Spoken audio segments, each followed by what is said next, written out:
जय हिंद साथियों, आप सभी का जीके कौशल स्टडी में बहुत बहुत स्वागत और अभिनंदन है। और नए अंदाज के साथ में नई सवाल के साथ हम शुरुआत करेंगे और हम आशा करते हैं कि आप लोग स्वस्थ होंगे, मस्त होंगे, ठीक है। और आप लोग वीडियो को देखे होंगे और इसको लाइक, शेयर, सब्सक्राइब ये आप लोगों की जिम्मेदारी है और नैतिक जिम्मेदारी आप लोग इसको कमेंट करते रहेंगे। जी है, हम अगला सवाल जो है आपके स्क्रीन बोर्ड पर जो हमने नोट डाउन कर दिए हैं और इसको पढ़ते हैं और जो है यहाँ से सॉल्व करते हैं। तो इसके पहले जो भी हमने वीडियो अपलोड किए एक्सरसाइज 4.1 ये द्विघात समीकरण चल रहा है, ठीक है। तो द्विघात समीकरण 4.1 का इसके पहले हमने जितने भी क्वेश्चन जो है आप लोगों को सॉल्व किए होंगे, आप लोगों को अच्छे से बेहतर से उसको समझ में आया होगा और आशा करते हैं कि आप लोग उसको फिर कॉपी भी जो है बना रहे होंगे। और तो यहाँ पर क्या कह रहा है, कह रहा कि जो है देखिए अलग अलग बुक की अलग अलग प्रकाशन, कोई कान्हा प्रकाशन का है, कोई चंद्र प्रकाशन का है। तो जो हम पढ़ा रहे हैं ये चंद्र प्रकाशन का है, क्योंकि जो ऑफलाइन वाले बच्चे हैं तो उन्होंने ये बताया कि हाँ ये जो है चंद्र प्रकाशन, तो ठीक है। तो चलिए देखिए, कह रहा कि मोहन की माँ उससे 26 वर्ष बड़ी है। कह रहा मोहन की माँ उससे 26 वर्ष बड़ी है, उनकी आयु वर्षों में ज्ञात करना है। उनकी आयु का गुणनफल अब से 3 वर्ष पश्चात 360 हो जाएगा। हमें मोहन की वर्तमान आयु ज्ञात करना है। तो यहाँ पर जो है अगर नहीं समझ में आता है तो सवाल को जो सवाल कह रहा है उसी के अकॉर्डिंग हमको करना है। कह रहा है मोहन की वर्तमान आयु ज्ञात करना है, तो जो चीज़ ज्ञात करना हो उसको आप जो है मान लीजिए, ठीक है। जो आपको ज्ञात करना उसको आप मान लीजिए। तो यहाँ पर लिख लीजिए माना मोहन की वर्तमान आयु। तो मोहन की जो वर्तमान आयु है वो हमने जो है 100 से मान लिया। अब कह रहा कि मोहन की माँ की उससे 26 वर्ष बड़ी है। तो किससे बड़ी है? मोहन की आयु से उसकी जो माँ है मोहन से 26 वर्ष क्या है? बड़ी है। जितनी मोहन की आयु है उससे 26 वर्ष मोहन की माँ जो है मोहन से 26 वर्ष बड़ी है। ये तो क्वेश्चन में कह रहा है, तो इसको हम लिख लीजिए। तो यहाँ पर लिख लीजिए मोहन की माँ की आयु, या ऐसे भी लिख लीजिए माँ की आयु या मोहन की माँ की आयु। मोहन की माँ की आयु कितना है? x + 26 वर्ष। ये तो कह रहा है कि जो मोहन की माँ है मोहन से कितने वर्ष बड़ी है, तो x में 26 हम जोड़ देंगे, क्योंकि इनकी जो आयु है इनसे 26 वर्ष क्या है? बड़ी है। तो ये हो गया। उसके बाद फिर कह रहा है कि अब से 3 वर्ष पश्चात 360 हो जाएगा।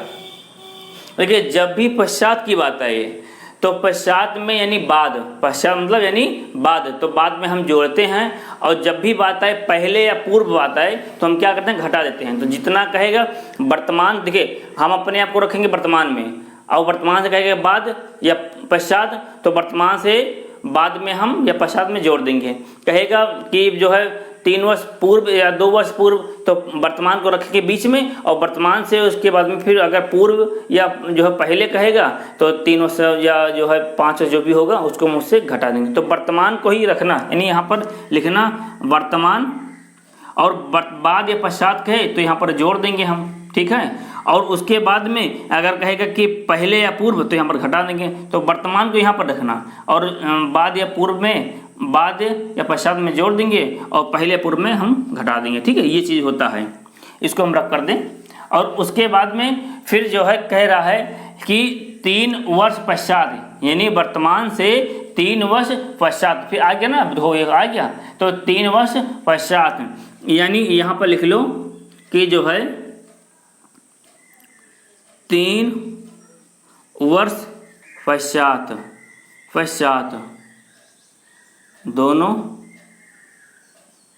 की आयु। अब 3 वर्ष पश्चात दोनों की आयु, तो क्या कर रहा है? मोहन की जो वर्तमान आयु क्या है? अब यहाँ पर लिख लो मोहन की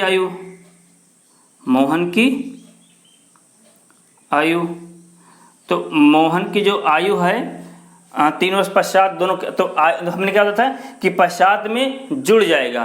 तो मोहन की आयु कितना है x वर्ष, और 3 वर्ष पश्चात नहीं 3 वर्ष बाद क्या होगा, तो x में 3 जुड़ जाएगा यानी x + 3 वर्ष। ठीक है। अब माँ की आयु, तो माँ की जो आयु था x + 26 था, उसमें 3 जुड़ जाएगा तो कितना हो जाएगा, ये हो जाएगा जो है x + 6 3 9 29 हो जाएगा। क्या हो जाएगा भैया, 29 हो जाएगा, 29 वर्ष। ये बात समझ में आई। आप देखो 3 वर्ष पश्चात दोनों की आयु क्या हो जाएगा, मोहन की आयु इतना हो जाएगा और मोहन की माँ की जो आयु है वो 6 3 वर्ष में जुड़ गया तो 29 होगी, यहाँ प्लस होगा, माइनस नहीं होगा। ठीक है, तो ये चीज हुआ।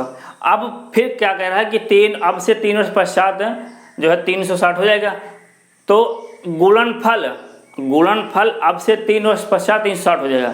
तो गुणनफल जो है वो क्या नाम है, 3 वर्ष पश्चात क्या हो जाएगा, 360 हो जाएगा। तो यहाँ पर लिखिए प्रश्नानुसार, क्या लिखेंगे आप, प्रश्नानुसार इसलिए लिखा जाता है यानी प्रश्न के अनुसार, जो प्रश्न यहाँ पर दे रहा है उसके अनुसार, इसीलिए यहाँ पर लिखा था प्रश्नानुसार। तो प्रश्न के अनुसार क्या कह रहा है, प्रश्न के अनुसार कह रहा है कि दोनों का गुणनफल यानी इनका और इनका क्या है, इनका और इनका गुणनफल कितना हो जाएगा, 360 है। 3 वर्ष, तब 3 वर्ष जब इसमें जुड़ा तब दोनों का गुणनफल कितना बन गया, 360। तो यानी यहाँ पर लिखो जो है x + 3 और फिर x + 29 बराबर में 360। ठीक है, ये चीज़ का अब इसको जब आप सॉल्व कर लीजिए, तो इसको जब आप सॉल्व करें तो x का जब इससे गुणा होगा तो ये हो जाएगा x², फिर x का जब इससे होगा तो प्लस का 29x, इसका जब इससे होगा तो ये प्लस का 3x, और 3 का जब 29 से कराओगे इंटू तब कितना आएगा, तो यहाँ पर जो आप करा के देख लीजिए।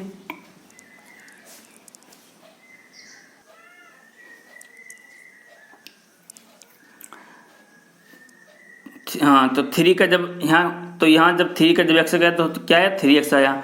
फिर 3 का जब 29 कराओगे तो 29 का जब 3 से जब आप इंटू कराएंगे तो कितना आ जाएगा, 87, 2 3 20 दूना 60 ये, और 9 3 27, 6 2 8 87 आया। और यहाँ से और यहाँ पर क्या चल रहा है, ये 360 लाख यहाँ पर इधर जी चल रहा है। तो यहाँ पर जो है ये x² और 29 और 3 जब जोड़ोगे तो कितना हो जाएगा, ये हो जाएगा 32x, और यहाँ पर प्लस का 87 इक्वल में क्या है 360। इसको इधर ले आइए, तो जब आप इसको इधर लेकर आएंगे तो ये है प्लस में, और ये हो जाएगा इधर जब आएगा तो ये क्या हो जाएगा, पहले इसको हमने जो है यहाँ पर उतार लिए, इसको पूरा हमने यहाँ पर उतार लिया, नोट कर लिया। ये प्लस में इधर आएगा तो माइनस में 360 बराबर में क्या बचा, 0। यहाँ से जब 87 उतार दिए, यहाँ से 360 इधर जब आएगा तो ये जो है माइनस में हो जाएगा। अब इसको यहाँ पर फिर जो है ऐसे उतार लीजिए, तो यहाँ पर 32x, और यहाँ इन दो से आप जब घटाएंगे तो कितना आ जाएगा, 273। और भी जोड़ने या घटाने पर जो अंक बड़ा होता है ना, हम बताया था कि जोड़ने घटाने पर जो अंक बड़ा होता है उसी का चिन्ह लगाते हैं। तो यहाँ पर कौन सा अंक बड़ा, 360, तो 360 का चिन्ह क्या है, माइनस, तो यहाँ पर क्या लगाएंगे हम, माइनस लगाएंगे, बराबर क्या आया, 0। यही आपका जो है आंसर हो गया।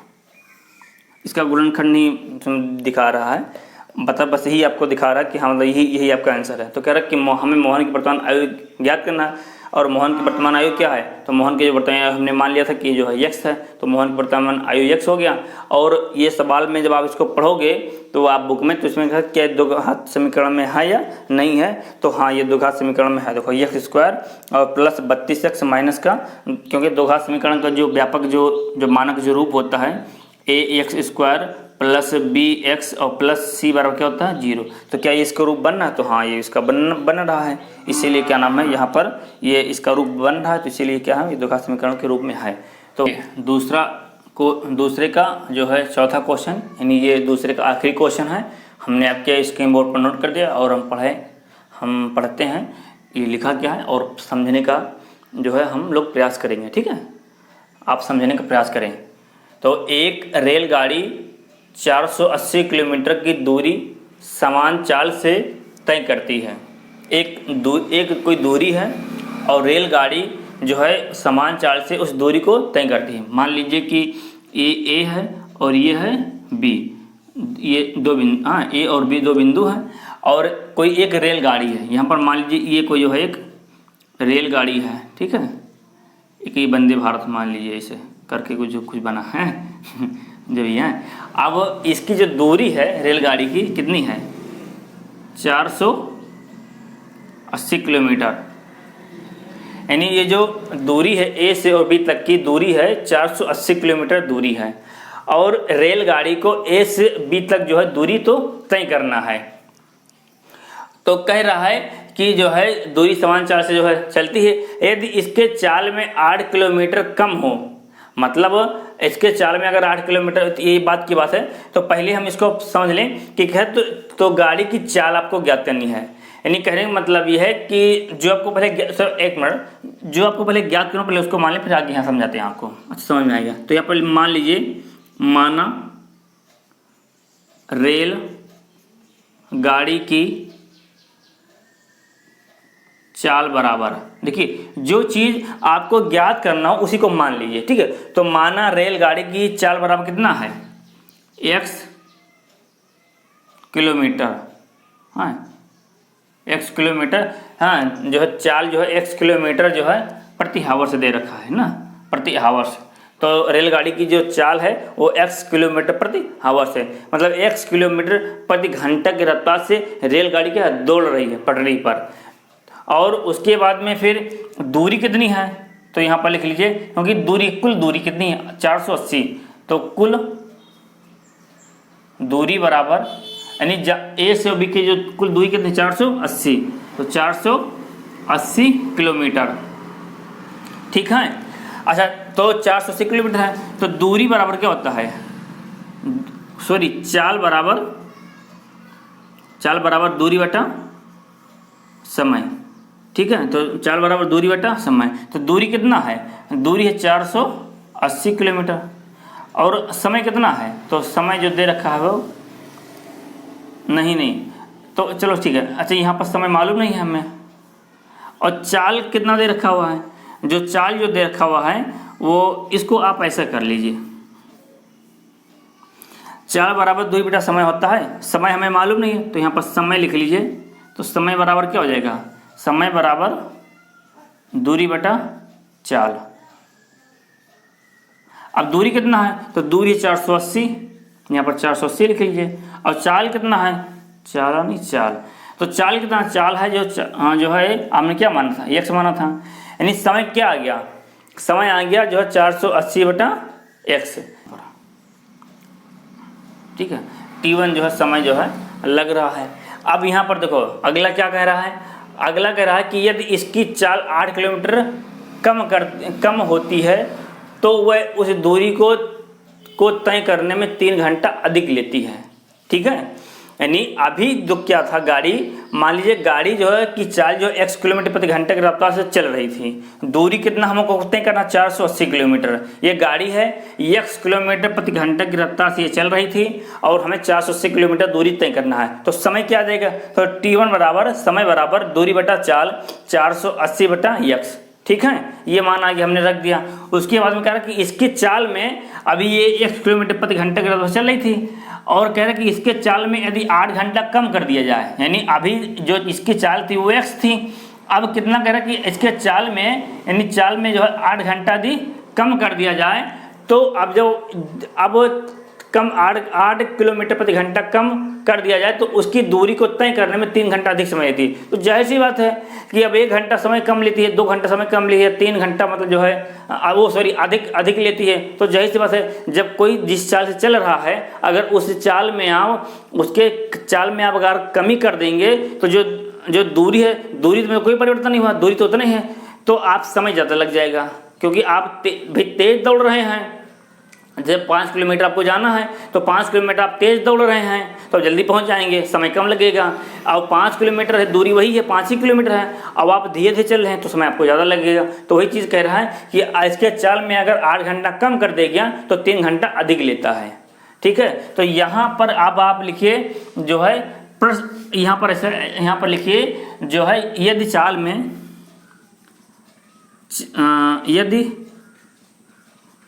में 8 किलोमीटर प्रति घंटा कम कर दिया जाए, कर दिया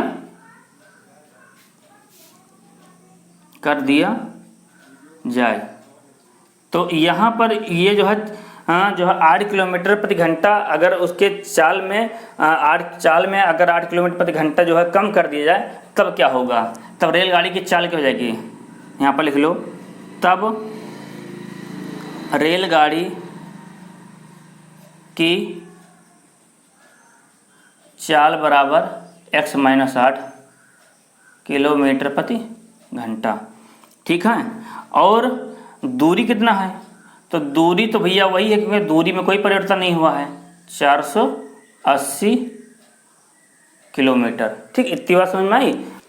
चलिए देखिए, तो यहाँ पर जो है दूरी पर 480 किलोमीटर आया, तो यहाँ पर जो है अब चाल बराबर क्या हो जाएगा, चाल बराबर होता है दूरी बटा समय, और समय बराबर दूरी बटा चाल। अब वहाँ T1 था, वो T1 था, अब यहाँ पर क्या हो जाएगा, T2 हो जाएगा क्योंकि 2 समय निकल रहा, तो T1 T2 कर दीजिए, इसको रब कर दे। ठीक है, तो जो है दूरी कितना है भैया, यानी T2 का मान कितना है, दूरी कितना है, तो दूरी तो वही है 480 किलोमीटर की, उसमें कोई परिवर्तन हुआ नहीं है। चाल में परिवर्तन हुआ, चाल में परिवर्तन क्या हुआ है, चाल में परिवर्तन ये हुआ है कि इसकी चाल में 8 घंटा कम कर दी गई, तो तब चाल क्या आ गया था, x-8 हो गए थे। अब यहाँ पर क्या कह रहा है कि दूरी को तय करने में 3 घंटे अधिक समय लेती है, यानी जो है अब आपको हो जाएगा, यहाँ पर लिखिए प्रश्नानुसार, यानी प्रश्न के अनुसार, प्रश्नानुसार। तो प्रश्नानुसार में T2 माइनस T1, यानी जो है T2 में जो है T1 की वैल्यू घटा देंगे तो क्या देगा, 3 घंटे जो अधिक का समय जो है वो लेती है। तो यहाँ पर लिखिए 3, और T2 का मान कितना, ये आया 480 बटे में x-8, और T1 का मान कितना आया था, तो T1 का मान था 480 और बटे में x आता, ये तो आया था जब T1 का मान, और यहाँ पर जो है 3 चल रहा है। अब इसको जो हम सॉल्व कर लेंगे, तो इसको रब कर दें क्योंकि ये जो है, आप इसके शॉर्ट ले लीजिए, इसका मैं इसको मैं रब कर दूं।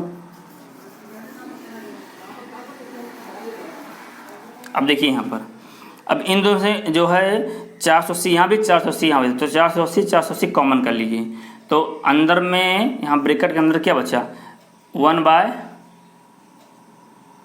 x-8 और माइनस का 1/x, और बराबर में इधर 3 चल रहा है। अब इसको जो है क्रॉस मल्टीप्लाई करा तो इससे कराएंगे, तो यहाँ 480 इधर चल ही रहा है, तो इसका जब इससे होगा तो x एक कम x, और माइनस का जब इससे होगा तो माइनस का x, और माइनस +8, और इन दोनों का एलसीएम लीजिए तो x-8, ये जो है ब्रेकअप डन कर दीजिए, इधर क्या बचा 3, इसको मैं रब कर दूं। ठीक है, अब यहाँ देखो ये 3 से, चाहे इसको बटे में ले, चलो इसको इससे रहने दो। ठीक है, 1 यहाँ पर जो है 3, इसको यहाँ पर बटे में ले आइए, चाहे यहीं से काट दीजिए, बात वही है, कोई दिक्कत नहीं। इसको यहाँ से कैंसिल हो गया, और यहाँ से बचा 8, और यहाँ से बचा x, और x-8, और बराबर में 3/4 80, तो 3 एकम 3, और 3 छक 18, और यहाँ पर 0 160 आया। ठीक है, तो 16 3 48। अब यहाँ से देखो इसको इधर ले आइए और इसको इधर भेज दीजिए, तो 8 गुणे 160, और यहाँ पर इसको इधर भेज दीजिए, गुणा करा के चाहे भेजिए चाहे बाद में कराइए, बात वही है। तो इसका इससे करा होगा तो क्या हो जाएगा, x², इसका इससे होगा तो माइनस का 8x। ठीक है, बात समझ में आ रही, यहाँ से यहाँ देख लेना, कन्फ्यूज मत होना। तो अब यहाँ से ये हो गया x², ये अपनी जगह पर है, ये अपनी जगह पर है, और हाँ 16 का जब 8 से जब आप इंटू कराएंगे तो 100 आप कराएंगे तो कितना आएगा, 1280, और 1280 प्लस में इधर जाएगा तो माइनस में 1280।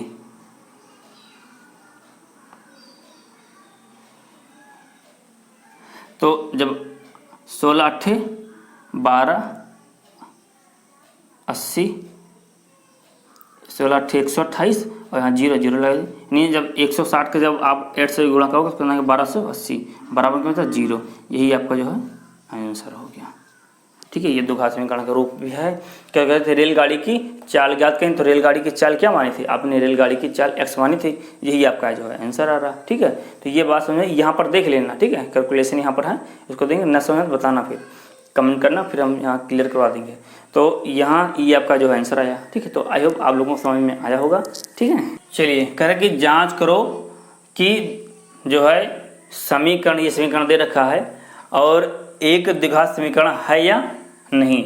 मतलब इसको सॉल्व करना है, सरल करना है, और सॉल्व करने के बाद में हमें देखना क्या ये द्विघात समीकरण का रूप है, द्विघात समीकरण के रूप में बनना कि नहीं बनना, ये हमें क्या करना। तो आप इसको यहाँ पर उतार लीजिए, नोट कर लें, और ये लिखा। अब इसके बटे में कुछ नहीं तो 1 लगा सकते हैं। ठीक है, अब क्रॉस मल्टीप्लाई करो तो इसका जब इससे कराएंगे तो ये हो जाएगा x², और 1 का जब 1 होगा तो 1 का यहाँ माइनस है तो यहाँ माइनस लगा दीजिए, और इन दोनों का एलसीएम ले लीजिए, तो ये हो गया x बराबर में कितना 6। इसके बटे में 1 कर लीजिए। ठीक है, फिर यहाँ क्रॉस मल्टीप्लाई करा तो इसका जब इससे होगा तो x² माइनस का 1 और इसका इससे कराइए तो ये होगा 6x। इसको प्लस में है, इधर आएगा तो ये क्या हो जाएगा माइनस में हो जाएगा, तो माइनस का 6x माइनस का 1 बराबर में 0। तो हाँ, ये द्विघात समीकरण के रूप में है। क्यों है, तो यहाँ पर लिख लीजिए जो है ये है द्विघात समीकरण का रूप है, क्योंकि ये जो ax² plus bx plus c बराबर 0, इससे जब आप तुलना कराओगे तो ये इससे तुलना मैच खा रहा है, मैच हो रहा है ना, तो इसीलिए द्विघात समीकरण का रूप है। देखो यहाँ पर x² है तो इसका यहाँ पर गुणांक में क्या a है, तो यहाँ पर x², इसका गुणांक में क्या कुछ नहीं, तो यानी 1 तो है ही है। ठीक है, यहाँ पर 1 है तो ये 1 वैल्यू क्या होगी 1 हो गई। यहाँ पर जो है उसके बाद में यहाँ पर x की गुणांक में क्या है b है, तो यहाँ पर x के गुणांक में क्या माइनस का 6 है, तो ये भी यानी b बराबर माइनस का 6 हो गया। और यहाँ पर ये जो c है ये अचर पद हो गया, तो यहाँ पर जो c का जो मान है, यहाँ पर c का काम कौन कर रहा, माइनस का 1 कर रहा, तो ये देखो इसका रूप बनना कि नहीं है, द्विघात समीकरण है, नहीं 2 है इसमें कि नहीं है, तो ये द्विघात समीकरण है। तो हाँ, ये द्विघात समीकरण का रूप इससे ये मैच हो रहा है, यानी ये द्विघात समीकरण का इससे मैच हो रहा है, तो ये द्विघात समीकरण का रूप है। तो इसमें आपका आंसर क्या रहा, हाँ। ठीक है, हाँ या ना में था तो हाँ आ रहा, हाँ है। कह रहा है कि चौथा क्वेश्चन है कि सिद्ध करो कि 5x² plus 6x plus 9 equal 4x² plus 8x minus 7 एक द्विघात समीकरण है या नहीं, ये चीज़ ज्ञात करना है। तो यहाँ पर जो समीकरण यहाँ पर दे रखा है, इसको यहाँ पर जो पहले आप नोट कर लीजिए।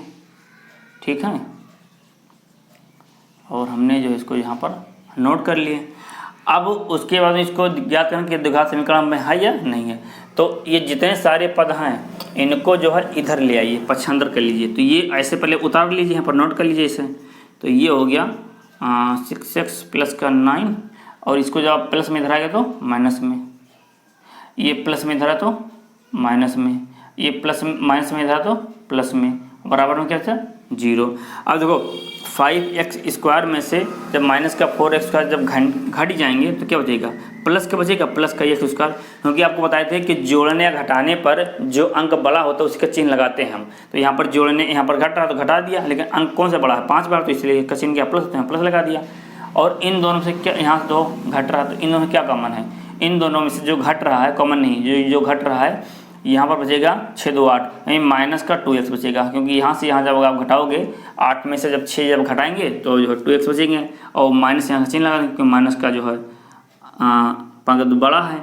और उसके बाद यहाँ पर जो है प्लस का ये है, प्लस का ये है, तो 9 और 7, तो 9 और 7 जब जोड़ेंगे तो ये है प्लस का 16 बराबर में 0। तो ये क्या है, द्विघात समीकरण है। तो हाँ, ये द्विघात समीकरण का रूप है, क्योंकि ये जो ax² और प्लस bx और प्लस c बराबर 0 इससे तुलना खा रहा है, ये मैच हो रहा है, तो ये द्विघात समीकरण का रूप है। यहाँ 2 भी है। ठीक, तो हम आशा करते हैं कि आप लोगों को ये अच्छे से समझ में आया होगा। और जो है एक बार आप इसको स्क्रीनशॉट ले लीजिए। ठीक है, और जो अगर सवाल आप लोगों को कहीं कन्फ्यूज होती है या समझ नहीं आता है तो उसको आप कमेंट हमें कर दिया करें। ठीक है, तो हम उसको जो है, और लाइक भी जो है कर दिया करें भाई, हाँ लाइक वगैरह नहीं करते हैं। ठीक है, तो चलिए फिर मिलते हैं एक नए अंदाज में और नए जो है एक्सरसाइज के साथ में। तब तक के लिए आप स्वस्थ रहिए, मस्त रहिए। जय हिंद, जय भारत। ठीक है।